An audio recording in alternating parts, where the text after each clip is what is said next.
नमस्कार दोस्तों, जैसा कि हम जानते हैं कि जिस तरह से पृथ्वी पर मनुष्य अपने हिसाब से रिसोर्सेज का इस्तेमाल कर रहा है, ऐसे में साइंस ने भी नहीं सोचा होगा कि वन्य जीव प्राणी के साथ साथ पेड़ पौधे के लिए भी खतरा पैदा कर सकता है।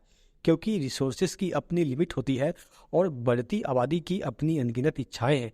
इसीलिए ना चाहते हुए भी जीवन जीने के लिए बेसिक नीड को हम अलग नहीं कर सकते। और प्रकृति भी ऐसी बनी है कि आपको जो चाहिए या आपके पास जो भी आइडिया आ रहे हैं उसे प्राप्त कर लेते हैं, लेकिन प्रकृति इसके विपरीत नुकसान का सबक भी सिखा रही है।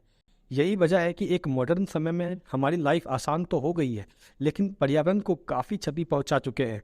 और इसका एग्जाम्पल हमारे सामने प्रदूषित वातावरण और कूड़े के पहाड़ के रूप में है। अब तो साइंस ने भी इसका सॉल्यूशन खोज निकाला है, लेकिन कुछ ही ऐसे विकसित देश है जो इस सॉल्यूशन को अमल कर रहा है और कुछ देश ये सब जानते हुए भी लेट लतीफ़ी कर रहे हैं। भारत की बात करें तो दिल्ली एक एग्जाम्पल है। कई सालों से इसके निवारण का सिर्फ विचार ही चल रहा है, लेकिन अब लेट ही सही इस पर काम शुरू हो चुका है।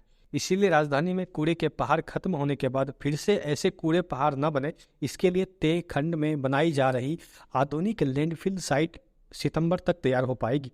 इसका 50% का काम हो चुका है, जबकि बचा हुआ काम आने वाले महीने में पूरा हो जाएगा। कूड़े से बिजली बनाने पर बनने वाली राख को भी इसी आधुनिक लैंडफिल साइट पर डाला जाना है। लैंडफिल साइट समय से तैयार हो, इसके लिए निगम काम तो कर रहा है, लेकिन तयखंड की जमीन में निकले पत्थरों को यहाँ से निकालकर दूसरी जगह पर रखना है। निगम फिलहाल इन पत्थरों को हरियाणा में विभिन्न स्थानों पर भेज रहा है। तयखंड में 27 एकड़ भूमि पर यह लैंडफिल साइट बन रही है। इसे आधुनिक लैंडफिल इसलिए भी कहा जाता है क्योंकि इसमें वैज्ञानिक तरीके से कूड़े का निस्तारण होगा। इसमें वर्तमान लैंडफिल साइट की तरह घर से निकलने वाला कचरा नहीं डाला जाएगा, बल्कि कूड़े से बिजली बनाने पर जो राख निकलेगी उसे डाला जाएगा। यहाँ से ना तो बदबू आएगी और ना ही इसके ऊपर मांस के टुकड़े ढूंढते हुए चील और कौवे उड़ते नजर आएंगे। 53 करोड़ की लागत से इस लैंडफिल साइट को बनाया जा रहा है। चूंकि इसके शुरू होने के बाद 6 वर्ष में इसकी समय सीमा पूरी होनी है, इसे देखते हुए निगम सुल्तानपुर डब्बास में भी दूसरी आधुनिक लैंडफिल साइट बनाने की दिशा में काम पहले ही शुरू कर चुका है। आधुनिक लैंडफिल साइट पर्यावरण के लिए अनुकूल कही जा सकती है। इससे न तो भूजल प्रदूषित होता है और न ही वायु प्रदूषण होता है। इसमें 8 से 11 मीटर गहराई में गड्ढे खोदे जाते हैं।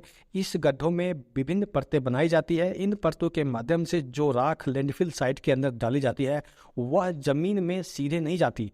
वर्षा होने की स्थिति में इस राख पर पानी गिरने से कीचड़ हो जाता है। ऐसी स्थिति में भी यह राख मिला हुआ पानी जमीन के अंदर नहीं जाता। इसमें एक परत ऐसी बनाई जाती है जिसमें यह कीचड़ सीवेज ट्रीटमेंट प्लांट से ट्रीट किया जाता है। इसे बाद में पार्कों में सिंचाई के लिए उपयोग किया जाता है। जबकि पुरानी साइट में न केवल वायु प्रदूषित होती है, बल्कि भूजल भी प्रदूषित होता है। इनके आसपास रहने वाले लोग भूजल के उपयोग से विभिन्न बीमारियों से ग्रसित होते हैं। ऐसे में जब इसका काम पूरा हो जाएगा तो निश्चित रूप से ना तो सैलानी इसका दीदार करके अफसोस मनाएंगे और ना ही कूड़े के पहाड़ वाली दिल्ली का नाम खराब होगा। इसके साथ ही लाखों लोगों के लिए रोजगार के अवसर भी खुलेंगे। इससे में दोस्तों इस उपलब्धि पर आपकी क्या राय है, कमेंट करके बताएं।